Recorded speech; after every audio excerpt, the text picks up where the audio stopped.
Hello, everyone. So happy to see you today. Thank you so much for being here. Welcome to the Columbus Metropolitan Club. I'm Carrie Schmidt. I'm owner of Plentiful Philanthropy. I'm also proudly serving on the CMC board and so happy to help introduce today's exciting forum and very interesting forum that we're about to have. For those of you joining by live stream, we're coming to you from our home in Columbus's historic Italian village, the Ellis.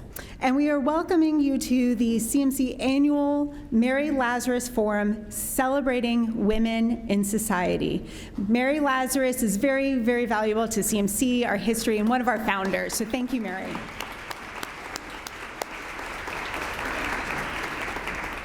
If you scan your QR codes at your table, you'll see the many organizations that support your not-for-profit Columbus Metropolitan Club. Those include the Mary Lazarus Legacy and Civic Engagement Fund, Crane Group, the Columbus Women's Commission, Event Marketing Strategies, and the Ohio State University. Thank you to today's forum partner, the Women's Fund of Central Ohio, and our host, the Ellis. We're also grateful to have our presenting sponsor of our live stream, the Center for Human Kindness at the Columbus Foundation, and to our live stream partner, the Columbus Dispatch. And yes, every CMC forum takes a village to make happen. Let's thank everyone for their support of today's forum. Thank you.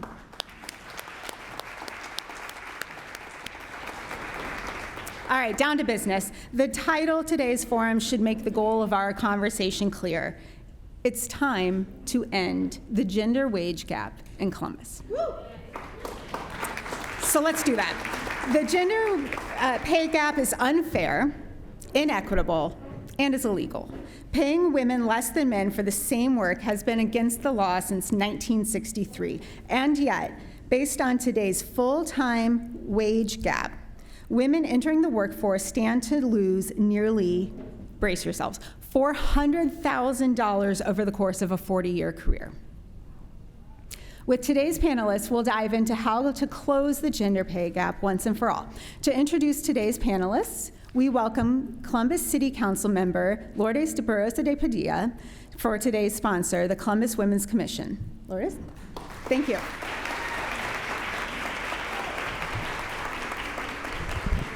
Well, good afternoon. This is an amazing room. This room is actually revolutionary because I don't know if you looked around and saw the amount of powerful women in this room, not by your title, but just by your sheer being and being here today. Happy late Women's History Month. I mean, they give us these months, but we all know that for us it's a 365, 24/7 proposition, but everybody else gets to join in the party for 30 days. I want to quickly shout out my fellow commissioners from the Women's Commission. Can you all just stand, or if you served on the Women's Commission, can you just stand and give a wave? Don't be shy. I see some of y'all out there. Thank you. It is a lot. Women are asked to do a lot, and we always still say, give us more. And so thank you for continuing to do more. I also want to shout out our mayor, my partner in good, Mayor Ginther. I heard that he's here in his official capacity as first gentleman this morning. Okay, friends, we're going to dive in. Here's the simple truth. Our economy has not been working as it should for the women in this country, and unfortunately, it's not by accident. It was built that way. Across industries, equally qualified women are less likely to be hired than men. We're paid less and promoted slower for doing similar work. Women are routinely shut out of good jobs in high-paying industries such as science, technology, and construction. And study after study after study has shown women are expected to shoulder an unequal share of unpaid caregiving responsibilities. When families can't find or afford caregiving, childcare, elder care, or home care, it often falls on women to fill the gaps. Mom has to go part-time or leave the workforce entirely so she can somehow, some way, take care of her family with little to no income. And here's how all of that adds up. Today, on average, working women who are working full-time year-round make just 83 cents for every dollar that a man makes. And for women of color, the gap is even wider. Over a 40-year career, a woman will lose out on about $400,000. For Black, Latina, Native American women, that loss in wages is closer to $1 million. That is money that a woman could use to pay off her student loans, put a down payment on a house, pay for a mortgage, start that small business, we all got a side hustle, or save for retirement. So in effect, the gender gap acts as a virtual tax, making it difficult to both pay the bills and invest in our futures. And as the panel will discuss, and the business leaders here today will agree, that closing the wage gap is not just a moral issue, it's a business issue. We can't afford to leave more than half of our workforce behind. For example, in 2017, a study by the Institute for Women's Policy Research found that the poverty rate of working women would be cut in half if women earned as much as men. The research also showed that equal pay would add an additional income of more than $500 billion, that's with a B, billion dollars to the US economy. And one factor that contributes to pay equity is the common practice of requiring job applicants to share their salary history. Why does that matter? Because it allows how much an employee has been paid in the past to impact how much they will be paid in the future.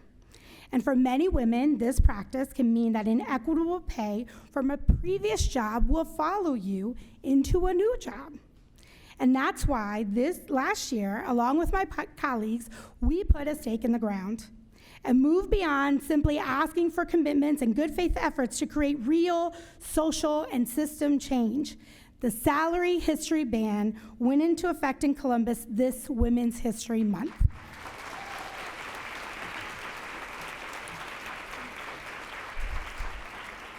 Because the reality is that pay transparency creates accountability, and accountability drives progress.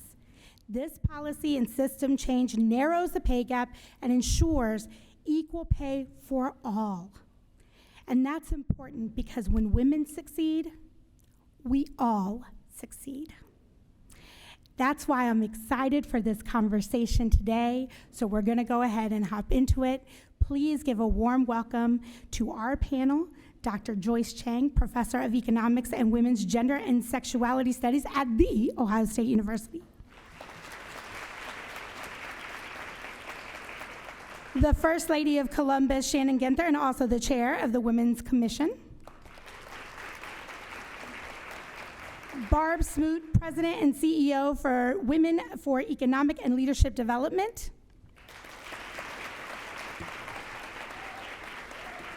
And finally, my friend and our host, Tanya Sayers, Director of Advocacy for the YWCA of Columbus. Tanya, we look forward to this conversation. The podium is yours, my friend.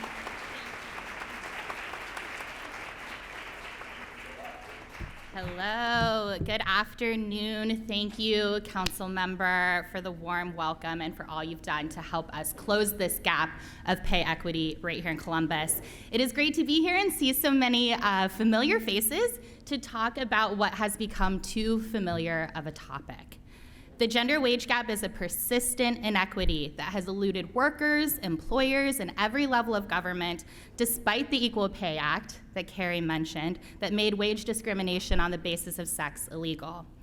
An inequity that robs women of hundreds of thousands of dollars over their lifetimes. So today we're gonna have a conversation about how to tackle this problem for good. Our panel of experts will share their efforts to eliminate this gap and what's at stake if we don't.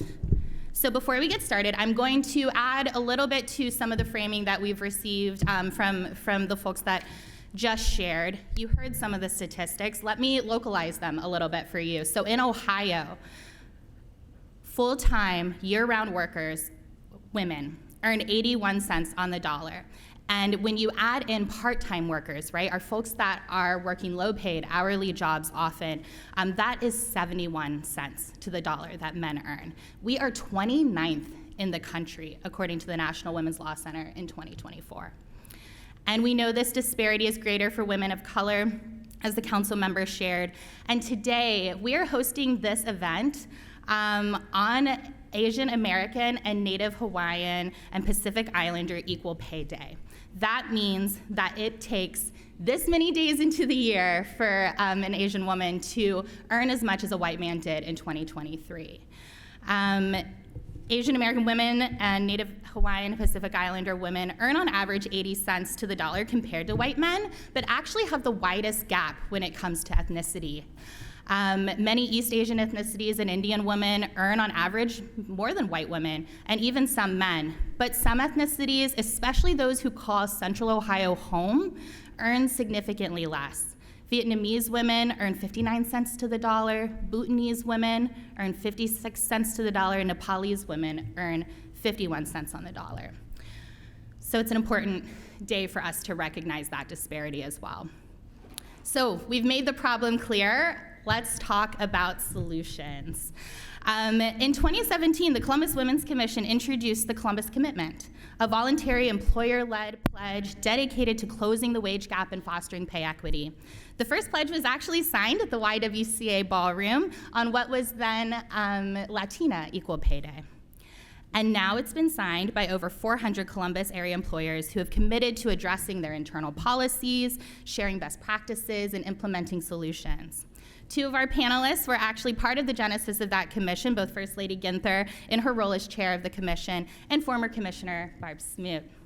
So First Lady, I would love to hear what you've learned over the last 7 years since this commitment was first introduced, and more importantly, what role do you see the commission playing in holding adopters accountable to their pledge? First of all, thanks so much for hosting this today to the Metropolitan Club and to my fellow panelists. Just thinking about where we started, what we've learned is that employers are willing to have the conversation. They're more and more ready to have the conversation about what equal pay means. When we started this 7 years ago, it was actually, I was just talking to Shelley Biting, who's the former executive director of the Columbus Women's Commission and in the room. We hosted a breakfast at the Art Museum on my 40th birthday, so that will be 7 years ago tomorrow, where we highlighted the data for local CEOs who were stunned. Many of whom after that refused to go back and look at their data because they weren't sure what they were going to see. That was 7 years ago. We have come a long way with help of many of the commissioners, including Barb Smoot, trying to get folks to sign on and just look at their data. And oftentimes, and even the mayor will tell you, you're surprised at what you find. Even in the mayor's office, there was a pay disparity. So then the next opportunity is, what do you do about it? And sometimes you can't fix it immediately if you're a small business, if you need a couple of years to build it into the budget. It takes time to learn what to do and how, even if, for example, you fix the pay gap, if you don't put other policies into place in your place of employment, pretty soon you're going to be back to inequity. Right? So you have to really look, what we're finding and what we're learning is that you have to continue to ask the question. You have to continue to look at the data. And what was the second part of the question, moving forward? Yeah, I'm curious how the commission is engaging with adopters and plans to hold accountable these changes, right? Looking at data, best practices, and maybe what else they can do to further. Absolutely. So want to give a shout out to Christina Ratliff, who runs the Columbus Women's Commission now, and to Emily, who just joined us recently, both working very hard on this specific issue, which is how, as we continue to grow adopters, do we continue to level up our education and our best practices in terms of what we know works? For example, banning salary history. Right? We're also starting to think about things beyond wages, like equalizing paid family leave, like time off to take care of sick kids. There are other things that can be done just around, to build around wages. And the other thing, continuing to remind employers, and spouses and other people. Don't make the decision for her.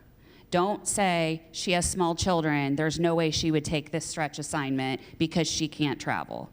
Ask her, right? And some of those are really just empowering our adopters and others who are interested in adopting with these little nuggets that they then take back and start to ask at their own company. And that's, we haven't had to use a stick. We've been able to use a carrot, and we have employers in the city and in the region who are interested in doing the right thing. Thank you. Barb, despite efforts like at the employer level at the Columbus Commitment Pledge, you've been really intentional at WELD to build leadership skills in women, especially women of color, who experience this disparity the most. What are you hearing from those women directly about challenges they've had to navigate over the spans of their career, specifically factors that can affect their compensation? Thank you, Madam Moderator. First, what I'd like to do is thank the Columbus Metropolitan Club for doing this event and for shining a light on it. The more we shine a light on this, the more we're able to address the real issues that are creating this to begin with. I'm grateful for having been able to serve under First Lady Shannon Ginther, work with Shelley Biding, and now support Christina Ratliff. Our programs are based upon data-driven research. It's based upon our own research from premier organizations like McKinsey, leanin.org, Latino Corporate Directors Association, African American Directors Forum. And what we found is that a lot of the findings in that research mirrors what our members are saying, our supporters and women across our national footprint are saying about compensation and the challenges that they face. There's a list of them, but I'll focus on just two. The first is around challenges with career advancement. And as you know, the further you are in your career, the better opportunity you have to increase your compensation. So compensation is really a symptom of a broader issue. And the second is around negotiation skills and how to have that conversation about increasing your pay when you first get a job, how to have that conversation with your future employer and still get to keep that job offer, right? So first, starting with career advancement. One of the findings from McKinsey is that women, and especially women of color, aren't seen in senior leadership ranks because they never get the opportunity for that first promotion. They refer to that as the broken rung. And why is that important? Because it impacts what you don't see in the C-suite, and that's women and women of color being fairly represented. When they are at the leadership table, they are able to influence those conversations, ask the question, push management, encourage the board to look at pay disparity, to do the work, and to share best practices for the good of the whole. What I find interesting about the most recent McKinsey research is some stats. And I know you shared some stats, but here's a couple that blew my mind. They look at the first promotion of management, and they said, based upon 2023 numbers, I believe, for every 100 white men who get promoted, 91 white women get their first promotion. I think 89 Asian women, African American women were 54, and Latinas were 76. That's 2023 data. If you look at 2018 data, specifically for African American women, that number was 54. If you look at 2020 and 2021 data, it was 96, almost 100. I had to take these flimsy glasses off and put my Hubble glasses, computer glasses on to look at that number again, 96. So we have shown we can do this. We can get to something that is close to parity. But all of a sudden, it didn't just ebb, it fell off a cliff. Everything that we learned in 2020 and 2021 was as if it didn't even exist. So that's the first thing around career advancement. There are the other issues that we've heard spoken about, lack of child care, transportation for those who are on the lower economic strata. You know, how many of you drove here today? Raise your hand. How many of you had to take a bus to take your children to daycare today? There are people who have to take a bus to take your children to daycare, and how that influences their ability to secure higher paid jobs is very much tied to that. And then lastly, around the negotiation skills, we have found that women still are concerned about asking for that higher pay and how the future employer might perceive them. backlash, how they might be perceived from an ambition standpoint, not being able to come up with a number that they think is the right number, trying to understand the process, and who do you even ask those types of questions?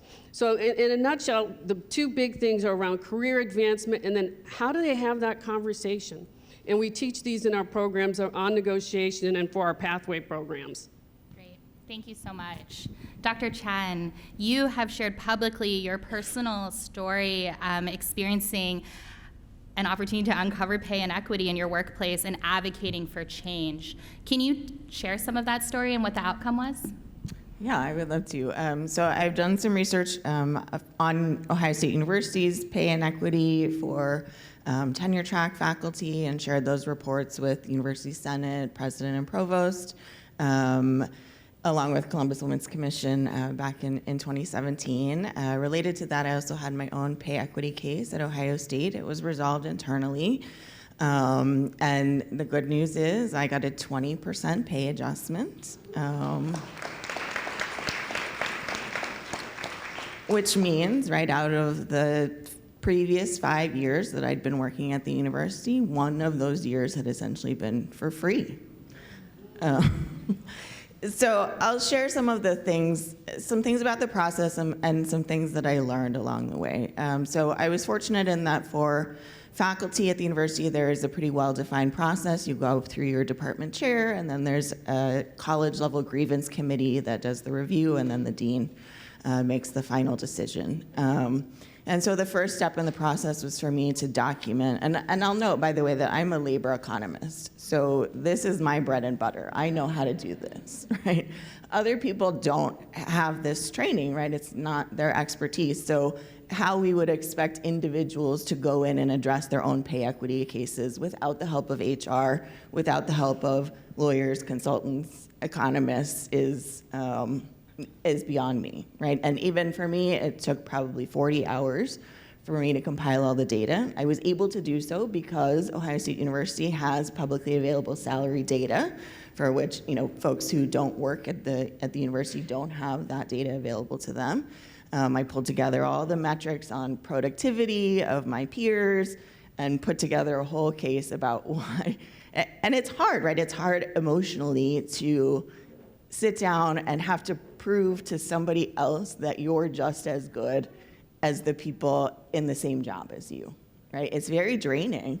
And so I did that step, and then we got into discussions of what the actual numbers should be, right? So here I learned there's sort of two different spaces. One is the space of kind of an external equity metric, right? So has your employer been keeping up with how the external market's been moving, right? And we know for folks who tend to stay in their jobs for longer periods of time without transitioning across organizations or across roles, your pay tends to stagnate, right? Those year-to-year raises usually are not very big.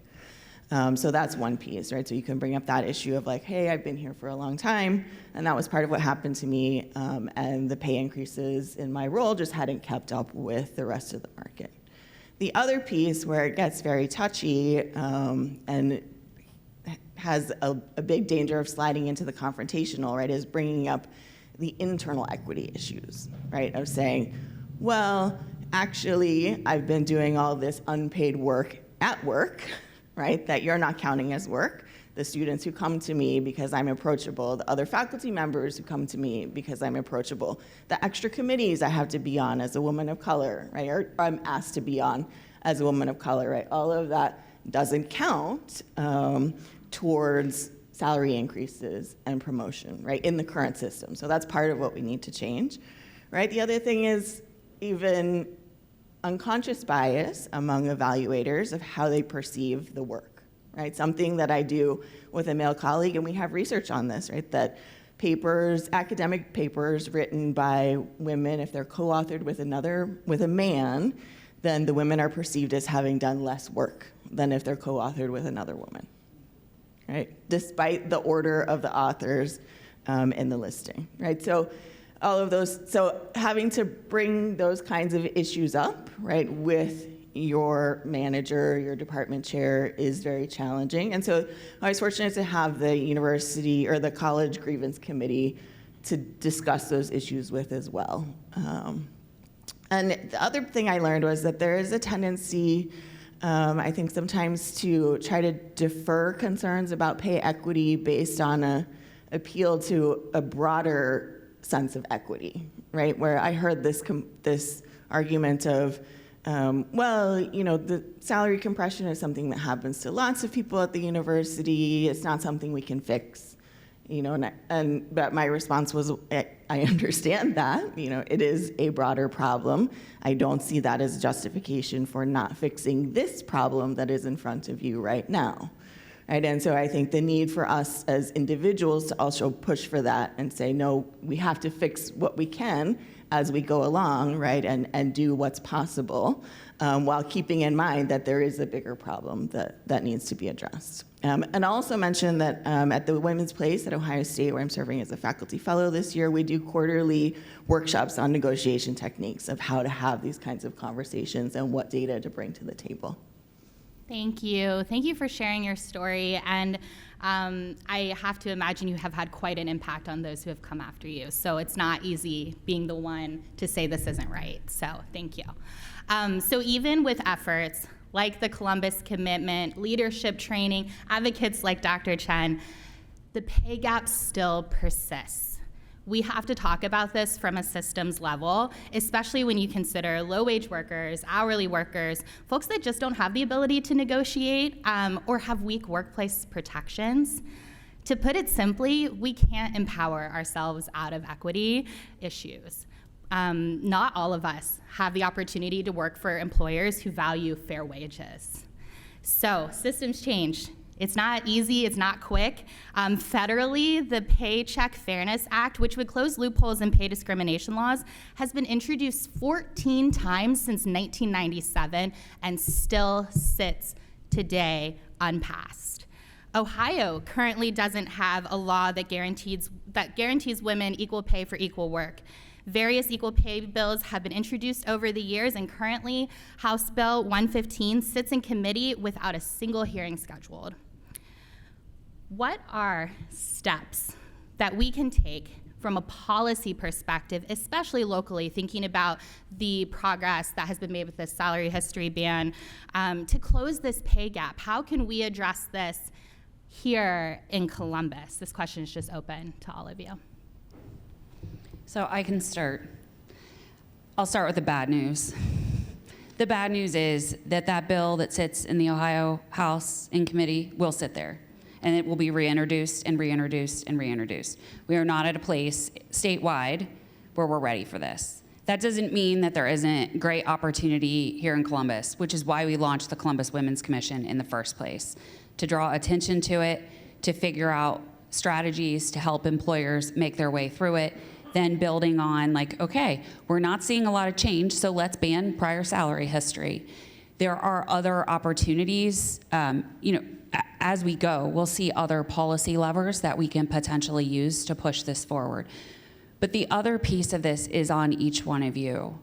Standing in your own power when you ask the question, when they say, not in Columbus, maybe outside of the city limits, or maybe they do say, well, what was your prior salary history? And your response is, what does the job pay? And their response is, well, we really need to know your no, you don't. What does one of the stickers say? You wouldn't ask me my age. Why would you ask me my salary? Right? Like, you all have to continue to be willing to ask the question even when it's uncomfortable. And if it doesn't get solved, change jobs. I've done it in my career. You've done it, obviously. I mean, that is a possibility. And the other piece I would say is big data is here. And increasingly, even for private companies, it's going to be easier and easier to figure out who's making what. And if your leadership is not willing to fix it, don't work there. Increasingly, companies they're coming along, and they look at data analytics, they want to do the right thing, they want to pay people equitably. Work there. Those companies will continue to do what they're doing, which will kind of raise all boats. That's been our experience with the Women's Commission, is that companies continue to want to do more to keep the playing field level. I have a few suggestions also to support what First Lady just shared. And I'm about to date myself, but Norma Ray is about to come out and play, okay? First, we can raise the minimum wage. That actually helps men and women. We can increase pay transparency, is what was just stated. It can help narrow the gender pay gap by like 30% per the National Bureau of Economic Research. Pay what the job is worth, and I know some of y'all, you just ate, but I'm gonna tell you, unionized places. Women working in unions earn an average of 94 cents on the dollar compared to men versus non-union at 78 cents, according to the Economic Policy Institute. That's because wages are standardized, pay is transparent, there are grievance procedures, they can secure related benefits, scheduling accommodations, implement fair scheduling practices. I don't know how many of you, I don't know how many of you are in the service sector where, it's not 9 to 5. You're 24/7, you're working in a restaurant. How hard is it to get daycare when you never know when you're going to be working the next week? Some states have actually enacted fair work week laws like New Hampshire, Vermont, Oregon. Some cities like New York, Seattle, San Francisco have done it. Expand paid family leave and medical leave. Access to child care is like a no-brainer. Again, stop asking people for their prior salary, is what was stated before. Ensure that companies are doing regular pay audits. How do you know if you have a problem or don't have a problem if you don't secure the data? And then in general, the workforce initiatives to help women get into hard hat skills where they can get additional pay. And the list continues. I know some of these probably won't be palatable for some companies and some individuals, but we were asked the question, how do you fix it? And so there are some suggestions.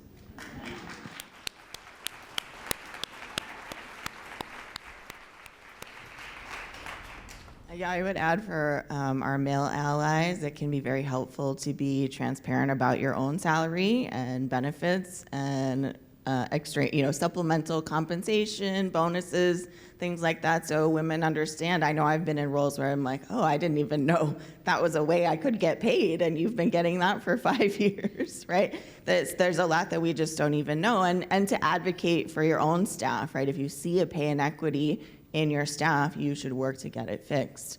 On the pay transparency page, I would love to see other localities and states have enacted pay equity reporting, right, mandated, where companies have to report average pay for men and women across, the top 10 roles or something like that, and make that publicly available.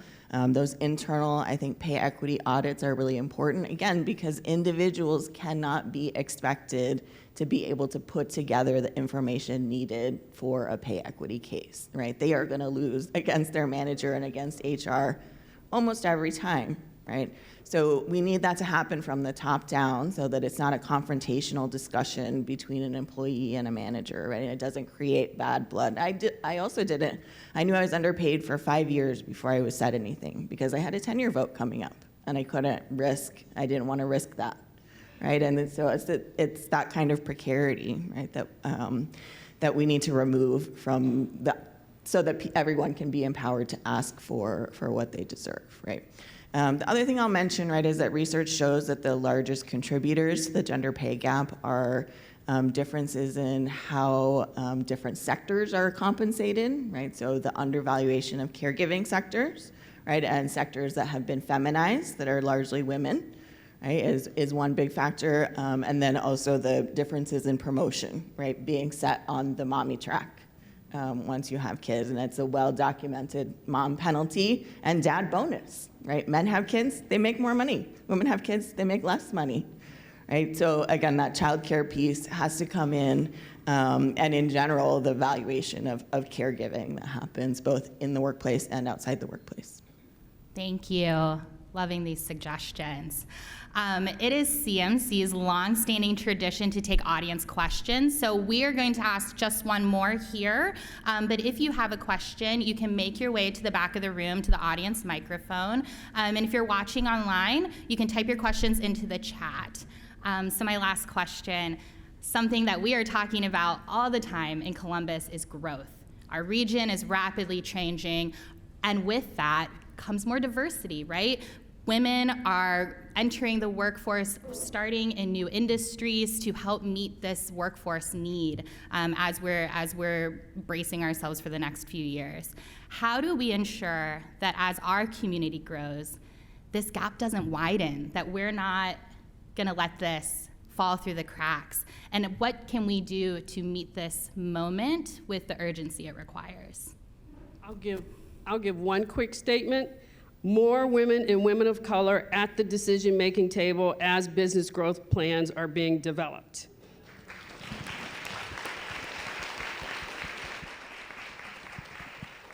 I think one thing we've seen since COVID is the desire for flexible work, and we know that benefits women disproportionately as well, right? My concern is that a lot of the flexible work we're seeing now is in the form of gig work, of side hustles, right? Of the Amazon shift where you're not fully a driver, but you can deliver packages while the kids are at school, right? Which doesn't come with benefits, which doesn't come with a pension, which doesn't come with unemployment, right? So I'd love to see us move towards some more flexible work options, different timing for shifts, right? Bridge care for childcare, transportation, those kinds of things, and make sure that we don't push that into the gig economy space. And I think, as we grow, continuing to highlight the companies that are doing it well, using these companies to teach other companies how to do it better, how to continue to improve, talk about it, pass laws where we see that there are gaps that advocacy just isn't working. We're just going to have to be really cognizant of the data as we move forward and what is happening, and then implementing things as we go to try to counterbalance that, because it will continue to be, as I mentioned, a struggle statewide. So we will have to do it as we can, more regionally. Madam Moderator, one last quick point. The other thing is, if your company hasn't signed the Columbus Commitment, sign it. Your CEO needs to sign it. They provide a roadmap of how to address this issue. And there are companies out there that are really doing it well and really taking this seriously, and they share best practices, so you're not in this by yourself trying to figure it out. There are companies that know how to do this, and they are knocking it out the park. If you sign the Columbus Commitment and participate in the variety of forums and support services that they have, you'll be able to be more successful. Thank you all. So Doug with CMC is curating questions from our live stream audience. For those of you here, again, please join Doug in the back of the room. What's our first question? Thank you, Tanya, and thank you to today's panelists. I know many of you have questions for our panelists, so please do come line up behind me, and we'll get to as many as we can. And again, if you're watching on the live chat, please enter your question into the chat, and we'll try to get to that too. Please do keep in mind that great questions at CMC have two things in common. They take about 30 seconds to ask or less, and they end with a question mark, so thank you. So here's one. Robert Moore with MPCC says, to all of you, and no one in particular, have you heard I love you today? Keep doing this work. Thank you. And there is a question mark in there. Barb, you touched on this, but it may be worth expanding on. So here's a question to get us started. A recent Pew study found that a majority of surveyed women attributed the gender pay gap to the biased behavior of employers versus factors like educational attainment. Many individual women may be fearful of losing their jobs if they try to address this behavior themselves. So can you expand or reflect on the role of unionized labor to address this behavior of employers? Are unions part of the answer to closing the gender pay gap? Unions are part of the answer, but not all the answer, because not all environments are unionized or will ever get unionized. It's not a one-size-fit-all. But what does work well for unions is that there are grievance processes, there are standardized wages, you have resources to go to bat for you, you're not doing it by yourself. So that's the value of where unions come into play. Again, that works for some situations, not all situations. And when you have a toolkit, don't just always try to go after the hammer when maybe it's the screwdriver or the wrench that you might need in order to get the job done. Hi there. My name is Andrea Applegate with Applegate Talent Strategies. Dr. Chen, you talked a little bit about this just a moment ago, but I think it is worth putting a finer point on it, and I'd like to open it up to all of you to get your feedback on this. Based on her research, Dr. Claudia Golden recently was awarded a Nobel Prize in economics for her work on what she calls the couple equity. And in heterosexual, cisgender relationships, it is typically the woman who steps back from her job and from her career when to be available for children, childcare, and family care. A Wall Street Journal article on March 8th titled "The Gender Pay Gap is a Myth That Won't Go Away" acknowledges that the choices women make, or in Dr. Golden's world, the choices couples make, influences the wages that women make. And assuming that a woman chooses to stay in the workforce while she has children, and that stepping back typically means taking a job with more flexibility.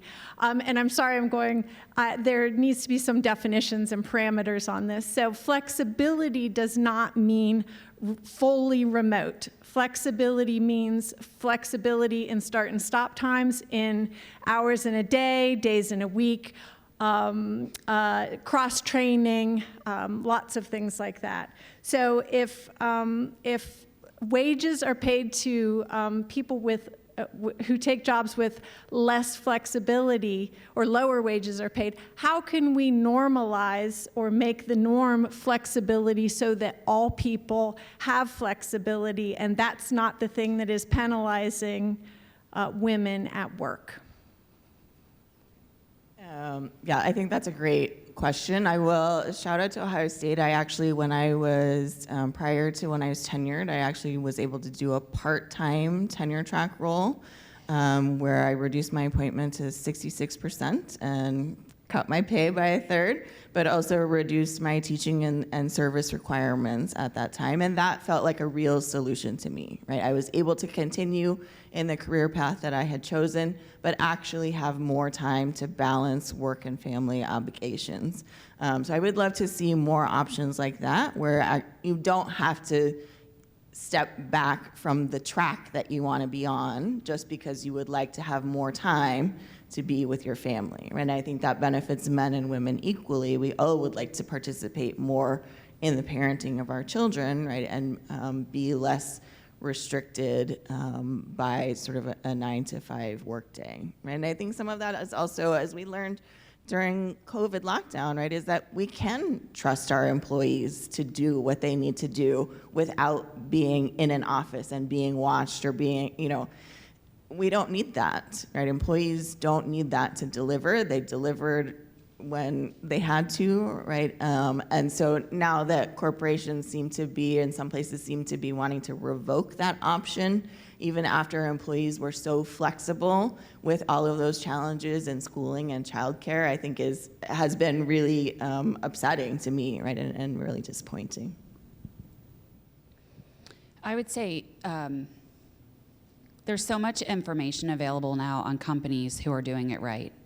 Go work there, right? I mean, and I know it's not always that simple, but the company I work for currently, Accenture, they provide backup childcare if your kid gets sick and you have to go on site to a client meeting. There are flexible work arrangements, and not everybody can work for an Accenture or any particular company, but there's so much information out there, even locally, about the great companies to work for in this community. Go there. People will follow others who are doing it well. And sometimes that's the way forward. because then that encourages other people to look around and say, look, we're losing our employees to this company and that company because they're offering these pieces of flexibility. And I mean, it's hard to think about changing a job sometimes, especially when you're looking for flexibility, but you gotta go where people value you. There is a list of 400 plus companies on the Columbus Women's Commission website that you can consider if you need a place to start. Ann Gabriel, Ohio University, retired. I've kind of got a two-pronged question. We talk about growth, especially here in Central Ohio, and for the very high-paying jobs, we know there's a huge skill gap.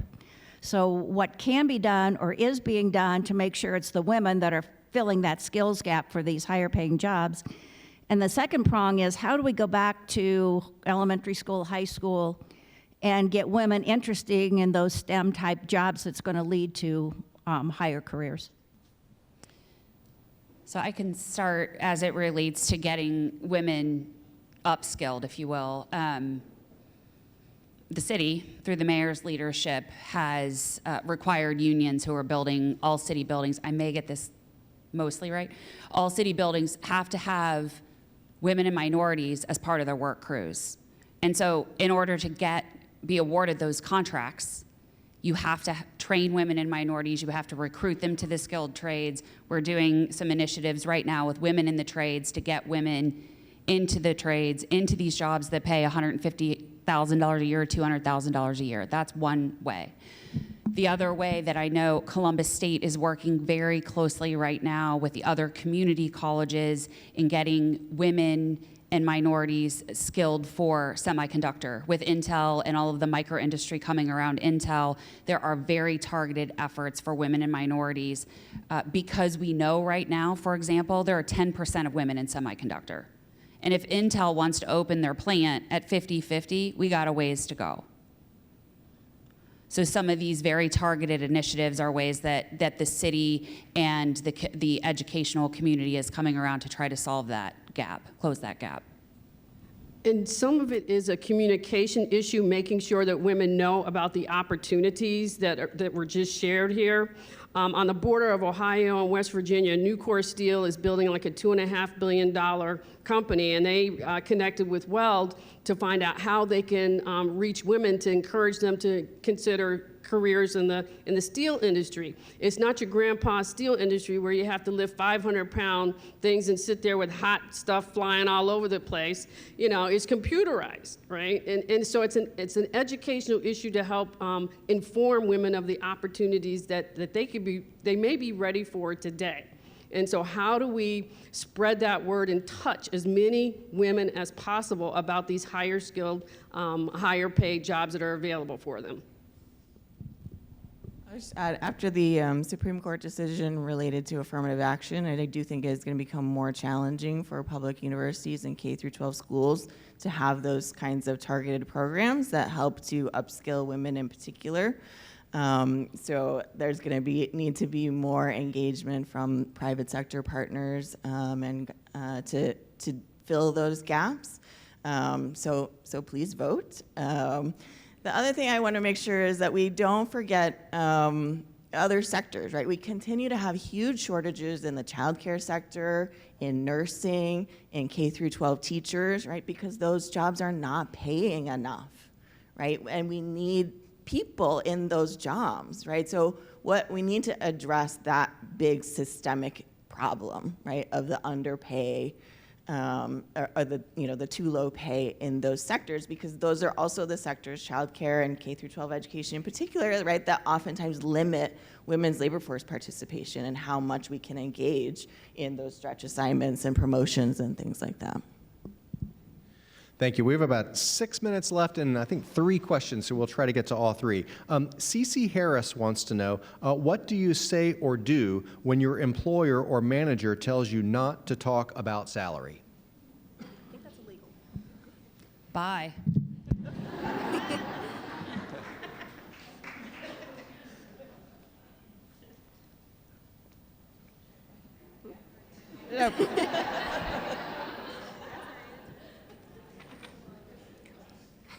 I'm pretty sure that's illegal. I'm Bryn Bonnell. I was wondering for the Columbus Commitment Pledge, to what extent have the signers seen real policy change? Well, I think one piece of policy change is prohibiting salary history now, across the city now, because we recognize that that was something, some employers were willing to do it. Take it off, just take the question off of the application, online. Others didn't. And so there was still that gap. So we filled it, council member filled it with law. So I think I'm a big believer in starting voluntarily. So there were, and continue to be, other women's commissions. There are a few across the country. We're one of a handful. A couple of them mandated data reporting, all kinds of different things. And then the Women's Commission staff spent their time chasing all the employers around for their data, and then everybody wanted to argue about what the data looked like and how it was cut and this. We didn't want to do that. We wanted to start with the people who were ready to make a change and build from there. And that's what we'll continue to do, and fill it in where necessary with law that can continue our forward motion. Good afternoon. I'm Rebecca Nelson. My question is about the intersection between know your place aggression and pay equity issues in the workplaces, particularly when I think about what's happening to immigrant women around our country, around our city. I'd love to know your opinions on how we can address that and how we can go forward. Can you please repeat the first part of the question? I missed the very first part of it. I missed it. There's been a lot of discussion about know your place aggression with women of color in prominent positions around the United States, with how immigrant women find the culture in their workplace to be hostile, et cetera. So I'd love to know your opinion and your recommendations for how we can move forward with this intersecting with pay equity, pay gap issues. I think it begins in the boardroom at the top of the organization. And it begins with holding CEOs accountable for the culture of the organizations that they lead, and holding the management team accountable for the culture of the organizations that they lead. I think it begins at the top. It really does. Yes, you can do some things organically. Companies are doing wonderful things around business resource groups, employee resource groups, but I believe it starts at the top. In my ideal world, HR goes to management, to senior leaders, and says, this is the pay gap in this role. This is the pay gap in this role. Go back to your people, figure out why this pay gap exists and whether or not it's justified. If it's not, then you fix it. Right? We need to take the onus, again, off of the individual, because I had the same, I had a mentor tell me, just keep your head down and keep working hard and don't worry about what other people are getting paid. Right? Know my place. And that was not my place, in his view, right? So I just think we have to take it out of the individuals, take the burden off the individual and put it onto the HR staff that are there to monitor these things. At the end of the day, there's phenomenal work being done. Many companies are coming at it from the right perspective, really wanting to do this. With a fierce competition for talent, those companies that are doing it right, doing it well, will be the winners. And that's how business works, right? You produce a better product and produce the right thing that attracts the best employees, you're going to get them. Sorry, one other thing I'll add is that there is a challenge, and it's happened in my case too, right, of where I was underpaid and the university still acknowledges this as a me problem. It was localized to me. It was not acknowledged as a gender pay disparity. Right? And so there's something that needs to be bridged between all of our individual cases and how we make the case for the collective of, no, this is actually related to gender, right? Even though, yes, there is a woman in my unit who's paid more than me, right, and who paid more than the men. That doesn't mean there isn't a gender issue at play. Right? We have about a minute left for one final question. Hi, Eric Korolak with Action for Children. The care economy has come up, and I wonder if you could speak to unpaid labor, women's unpaid labor in the home in particular, and if there's an element of the way men and women in families divide labor and how that might improve over time. I haven't seen it. I know there's some data about generational differences, and I wonder if you could speak to that. There's definitely a bit of a vicious cycle in place here, right? With a gender pay gap of 17 cents, if one person needs to take a step back from their career to manage caregiving, it's going to be the one probably who earns less money, right? And so we need to be able to break out of that as well, right? Because that sort of drives the pattern, the gendered patterns of unpaid labor that that we continue to see. One quick thing, imagine being a single parent household. There is no one to divide the work up with. It's you, yourself, and you. All right, so I am getting this signal to wrap it up, so I'm going to turn it back over to Carrie for concluding remarks.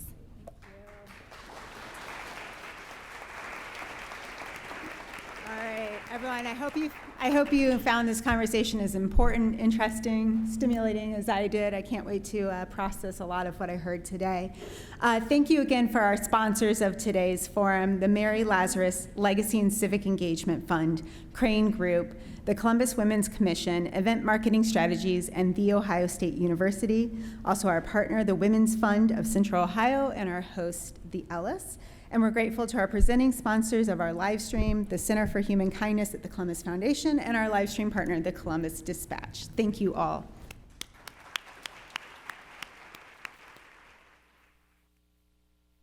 We are very appreciative to today's speakers, Councilmember Barosa de Padilla, Dr. Joyce Chen, First Lady Shannon Ginther, Barb Smoot, and our host, Tanya Salyers.